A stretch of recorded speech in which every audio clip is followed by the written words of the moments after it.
हमारा हक और अधिकार छीनोगे तो याद रखो फिर से उलगुलान होगा और कहां से तीर निकलेगा पता भी नहीं। कि हम लोग का 65,000 साल पुराना इतिहास है।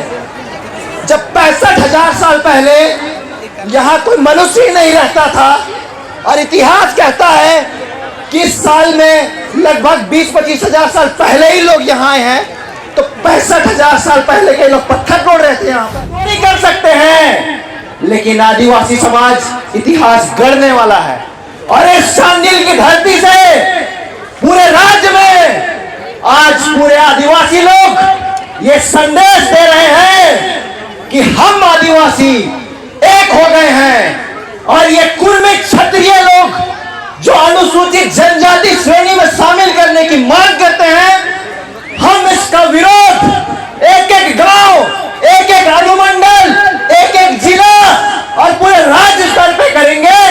और हम आदिवासियों ने जब जब हमारा अस्तित्व खतरे में आया है तब तब रघुनाथ सिंह भूमिक जैसे लोग पैदा हुए हैं, हमारे बाबा तिलका मांझी पैदा हुए हैं, सिद्धू कान्हू चांद भैरव फूलो झानो जैसे लोग पैदा लिए हैं। तिलका मांझी हो, बिरसा मुंडा हो या वीर बुद्ध भगत हो, जब जब आदिवासी का अस्तित्व खतरे में पड़ा है हम लोगों ने सड़क पे निकला है अपना अस्तित्व को बचाने के लिए। और ये हम यहाँ से संदेश देना चाहते हैं कि अगर तुम हमारा हक और अधिकार छीनोगे तो याद रखो फिर से उलगुलान होगा और कहां से तीर निकलेगा पता भी नहीं चलेगा। ये बताना चाहते हैं। ये कहते हैं कि हम 24% है, हम कहते हैं कि तुम 24% है, तो कागज दिखाओ भाई, कहां लिखा है 24% है। अभी हमारे साथियों ने कह रहा था ना कि ये आदिवासी काउंटर करते थे, ये कागज दिखाओ कहते थे। जब से हम कागज दिखाना शुरू कर दिए हैं तब से एक एक दावा इन लोगों का खत्म होते जा रहा है। सबसे पहले ये लोग कहते थे कि 1950 से पहले हम आदिवासी थे, लेकिन 1950 के बाद हम लोगों को आदिवासी का सूची से बाहर कर दिया गया। दावा क्या करते थे कि 1913 का जो गजट है और 1931 का जो गजट है उसके आधार पर ये दावा करते थे कि हम एसटी का सूची में थे। लेकिन जब हम लोगों ने इन बुद्धिजीवी, शायद मुझे बुद्धिजीवी नहीं, इन लोगों को मूर्खजीवी कहना चाहिए, क्योंकि अधूरा जानकारी के साथ इनके इतिहासकार लोग फर्जी नैरेटिव, फर्जी दस्तावेज के साथ जनता को गुमराह कर रहे हैं। और जब हम लोगों ने 1913 और 1931 का गजट को यह कह के खंडन कर दिया कि ये जो आप दस्तावेज दिखा रहे हैं वो तो इंडियन सक्सेशन एक्ट से बाहर रखने का सूची है, एसटी का सूची कहाँ है, तब से ये लोग वो दावा को फेंकने लगे। ये लोग कहते थे कि हम लोग का 65,000 साल पुराना इतिहास है। जब 65,000 साल पहले यहाँ कोई मनुष्य ही नहीं रहता था और इतिहास कहता है कि इस साल में लगभग 20-25 हजार साल पहले ही लोग यहाँ आए हैं, तो 65,000 साल पहले के लोग पत्थर तोड़ रहे थे यहाँ पर। CNT एक्ट 1908 में बना, एक भी आपको इन लोगों का जिक्र नहीं दिखेगा CNT एक्ट में। SPT एक्ट बना, उसमें भी आप देखिएगा कोई किसी तरह का कुर्मियों के बारे में जिक्र नहीं है। जब ये लोग 1872, 1881, 1891 से लेके 1931 तक का दस्तावेज उठा के देख लीजिए। ये लोग जनगणना में भी, इंपीरियल डेटा में कहीं पर भी इन लोगों को एबोरिजिनल्स में नहीं रखा गया था। ये लोग 1931 का जनगणना में क्षत्रिय कहा गया था। इनका दावा फर्जी है और ये आज हम लोगों को बता रहा है कि असली आदिवासी और नकली आदिवासी कौन है। आप सभी आदिवासी, चाहे हम उरांव, मुंडा, संथाली, खड़िया हो या कोई भी आदिवासी हो, छोटा नागपुर और खासकर झारखंड के पठार में हमारा जो भाषा है वो या तो द्रविडियन लैंग्वेज फैमिली से आता है या ऑस्ट्रो एशियाटिक लैंग्वेज फैमिली से आता है। लेकिन इनका जो भाषा है कुरमाली, वो इंडो आर्यन लैंग्वेज फैमिली से आता है और यही लोग का भाषा क्षेत्र के साथ बदलता है। आप चले जाइए बिहार तो ये लोग मगही बोलते हैं, आप चले जाइए बंगाल तो ये लोग बांग्ला बोलते हैं, आप चले जाइए उड़ीसा तो ये लोग उड़िया कहते हैं, और यही झारखंड में ये लोग खोरठा कुमाली दोनों भाषा बोलते हैं। जिनका क्षेत्र के साथ ही भाषा बदलता है वो कैसे आदिवासी हो सकते हैं? लेकिन हम आदिवासी, चाहे हम झारखंड में उराव मुंडा संथाली खड़िया हो, भूमि जो भी हो, हम चाहे झारखंड में हो या बंगाल में हो या उड़ीसा में हो या असम में क्यों ना हो, हमारा भाषा सभी जगह एक है, लेकिन क्षेत्र के साथ इनका भाषा बदलता है।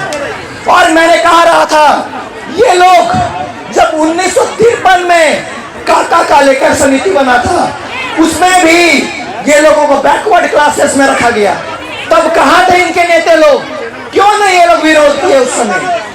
जब मंडल कमीशन बना, मंडल कमीशन में भी ये लोग ओबीसी सूची में रखा गया, तब कहां थे इनके पूर्वज लोग? उस समय क्यों नहीं बोले कि हम आदिवासी हैं, हमको ओबीसी का सूची में मत रखो?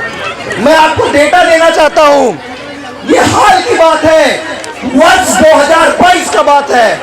इन्हीं समाज के एक नेता चंद्र प्रकाश चौधरी, जो अभी सांसद भी है, 2022 में सुप्रीम कोर्ट में वो केस करते हैं कि ओबीसी का जो रिजर्वेशन है पंचायत चुनाव में भी लागू किया जाए।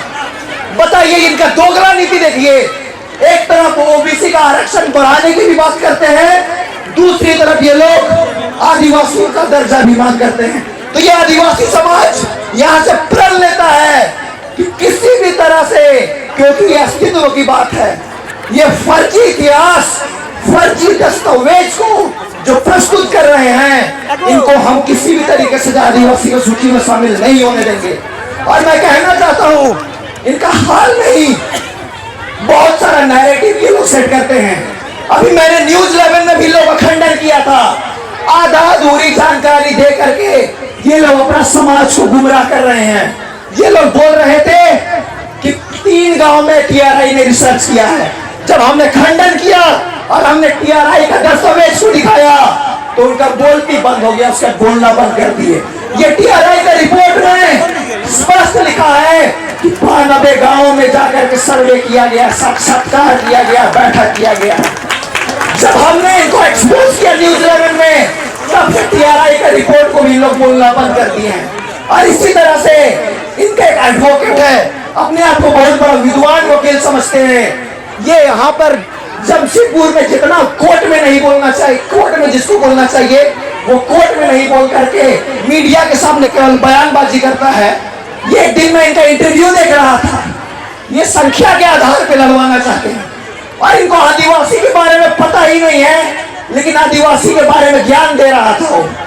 वो कह रहा था कि झारखंड में तो उराव लोग मात्र 4 से 5 लाख लोग हैं। बल्कि मैं बताना चाहता हूं उनको कि पहले आप आदिवासी के बारे में पढ़ लीजिए, उसके बाद आप शनाप बयान दीजिएगा। इस राज्य में 2011 का जनगणना डेटा उठा के देख लीजिए, उराव लोग 17 लाख से अधिक है। इनको पता ही नहीं है किसका जनसंख्या कितना है और कुछ भी फर्जी नैरेटिव यहाँ पर तय करता है। ये लोग कह रहा था कि कुर्मी और आदिवासी को अगर हम मिला देंगे तो हमारा जनसंख्या 50% से अधिक हो जाएगा और ये राज्य जो है 5वीं अनुसूची या 6ठी अनुसूची हो जाएगा। इनके तर्क को भी मैंने दस्तावेज के साथ काटा। मैं आप लोगों को जानकारी के लिए बताना चाहता हूं कि अभी जो 6ठी अनुसूचित राज्य है, कुल 4 राज्य है, असम, त्रिपुरा, मेघालय, मिजोरम। मैं आपको बताना चाहता हूं कि असम में 50% से भी कम आदिवासी हैं, फिर भी वो 6ठी अनुसूची है। त्रिपुरा में 31.8% आदिवासी केवल है, फिर भी वहां पर वो 6ठी अनुसूची क्षेत्र में आता है। नागालैंड में 86% आदिवासी है, लेकिन वो 6ठी अनुसूची में नहीं आता है। अरुणाचल में 68% आदिवासी है, फिर भी वो 6ठी अनुसूची में नहीं आता है। तो ये सोचते हैं कि हम आदिवासी लोग को बहला फुसला के बरगड़ा लेंगे। एक बात याद रखो, तुम्हारे पास 1-2 रिसर्च स्कॉलर अभी पैदा लिए हैं, लेकिन ऐसे हमारे समाज में लाखों रिसर्च स्कॉलर हैं जो डेली पढ़ते हैं और अपना समाज के लिए लड़ते हैं। इसलिए फर्जी नैरेटिव तुम्हारा नहीं चलने देंगे हम लोग।